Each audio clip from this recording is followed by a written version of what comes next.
ഇതുവരെ ലഭ്യമായ വിവരമനുസരിച്ച് ഇസ്രായേൽ പ്രധാനമന്ത്രി ബെഞ്ചമിൻ നെതന്യാഹു മരിച്ചതായിട്ട് സ്ഥിരീകരിക്കാവുന്ന അവസ്ഥയാണ്. അദ്ദേഹം ഇറാൻ്റെ ആക്രമണത്തിൽ മരിച്ചില്ല എന്ന് ബോധിപ്പിക്കാൻ വേണ്ടി ഒരു വീഡിയോ പ്രസിദ്ധീകരിച്ചിരുന്നു. അത് വളരെയധികം ചർച്ച ചെയ്യപ്പെട്ടതാണ്. അതിൽ അദ്ദേഹത്തിന് 6 വിരലുകൾ വീതം കണ്ടതിനാലാണ് അദ്ദേഹത്തിൻ്റെ അത് ഫേക്ക് വീഡിയോ ആണെന്ന് സ്ഥിരീകരിക്കപ്പെട്ടത്. എന്നാൽ പിന്നീട് നെതന്യാഹു പുറത്ത് ഒരു കടയിൽ നിന്ന് കാപ്പി കുടിക്കുന്ന ഒരു ചിത്രം പോസ്റ്റ് ചെയ്യുകയുണ്ടായി. പക്ഷേ ആ ചിത്രവും ഡീപ്പ് ഫേക്ക് ആണെന്ന് ഇപ്പോൾ ഗ്രോക്ക് കണ്ടെത്തിയിരിക്കുന്നു. മാത്രവുമല്ല, സാധാരണ നെതന്യാഹു ഇപ്പം ഗാസയുമായിട്ടുള്ള തീവ്ര യുദ്ധം നടക്കുന്ന സമയത്ത്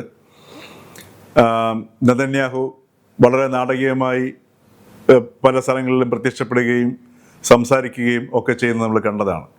പക്ഷേ ഇത്രയും വിവാദങ്ങളും ഇത്രയും ഈ ചർച്ച ഇദ്ദേഹം ജീവിച്ചിരിപ്പുണ്ടോ ഇല്ലയോ എന്നുള്ളത് നടക്കുന്നതിനിടയിൽ ഒരിടത്ത് പോലും നെതന്യാഹു രംഗപ്രവേശം ചെയ്തതുമില്ല.